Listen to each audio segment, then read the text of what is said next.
For centuries, his identity remained France's most guarded secret. The Bastille, 1698.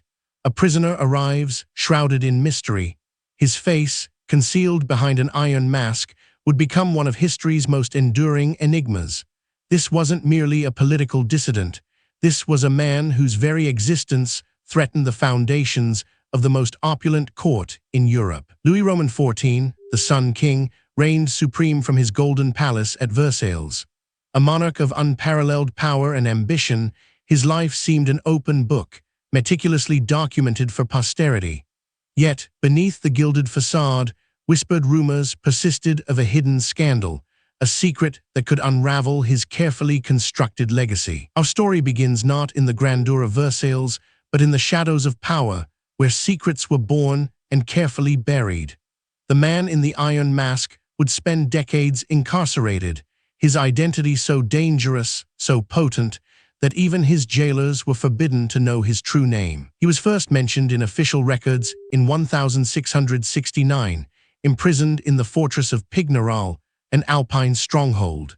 His custodian, a stern and meticulous jailer named Bénin d'Auvergne de Saint-Mars, would remain with him for over 3 decades, transferring him from one isolated prison to another. The conditions of his imprisonment were extraordinary. He was afforded luxuries unknown to other prisoners, fine clothes, good food, even a guitar. Yet the paramount rule was absolute silence. He was never to speak of his past, nor reveal his face. The mask itself wasn't strictly iron. Contemporary accounts suggest it was velvet, reinforced with iron straps, designed to conceal his face without hindering breathing or eating. Its true purpose was not torture, but absolute anonymity. Over the centuries, countless theories emerged. Was he a disgraced nobleman, a foreign spy, or perhaps, as Voltaire famously speculated, a half-brother of Louis Roman XIV, a dangerous rival to the throne? The idea of a secret sibling, a twin even, was popularized by Alexander Dumas in The Man in the Iron Mask, a captivating but largely fictional account. Yet, the persistent rumor of royal blood hinted at a scandal far more damaging than any political intrigue. Let us consider the Sun King himself. Louis Roman XIV was known for his numerous mistresses and illegitimate children, many of whom he openly acknowledged and legitimized. But what if one child, born under different, more perilous circumstances, had to be hidden entirely? One compelling theory suggests the man in the iron mask was Eustache Dorger, a valet or steward arrested for undisclosed crimes. But this seems too simple, too mundane, for such elaborate precautions. Why the mask? Why the decades of solitary, privileged confinement? Another candidate often put forward is Nicolas Fouquet, the disgraced superintendent of finances, who dared to outshine Louis Roman XIV at his own Shadow, Vaux-le-Vicomte. Fouquet was indeed imprisoned by Saint-Mars, but he died in 1680, long before the mask arrived at the Bastille. The true identity, many historians now believe, rests with a figure called Ercole Antonio Mattioli, an Italian diplomat who betrayed Louis Roman XIV in a secret deal for the fortress of Casale. His capture was a significant coup, and his punishment severe. Mattioli was indeed imprisoned under Saint-Mars' care, and his disappearance from the public eye was absolute. But again, while his imprisonment was politically motivated, it doesn't quite explain the extraordinary secrecy surrounding the mask itself or the enduring legend. This leads us back to the most tantalizing and perhaps most scandalous possibility, a direct blood relation to the king.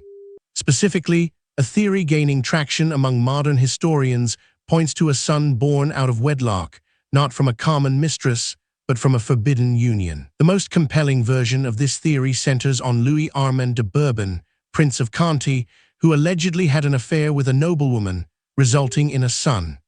This son, born around 1668, would have been a direct descendant of the Bourbon line, but illegitimate. Such a birth, if acknowledged, would have created a crisis of succession, a potential pretender to the throne who, while illegitimate, carried the very blood of the royal family.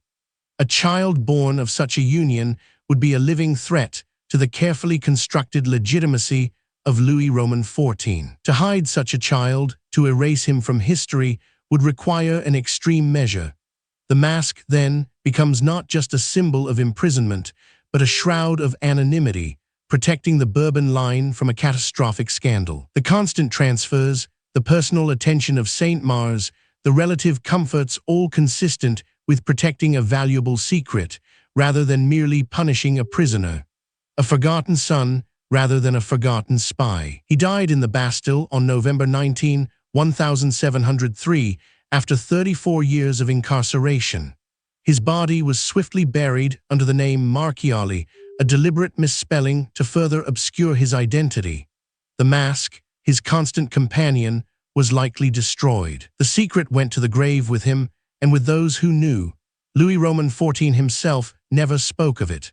The Sun King, who craved absolute control and public adoration, would have done anything to prevent such a stain on his dynasty. Ultimately, the man in the iron mask remains a compelling symbol of royal power's dark underbelly. The lengths to which a monarchy would go to preserve its image, its lineage, and its absolute authority. His story isn't just a historical puzzle, it's a testament to the human drama unfolding behind the glittering facades of European courts. A drama where the most powerful could be the most vulnerable to their own secrets. Uncover more secrets from history's most powerful families in our next video.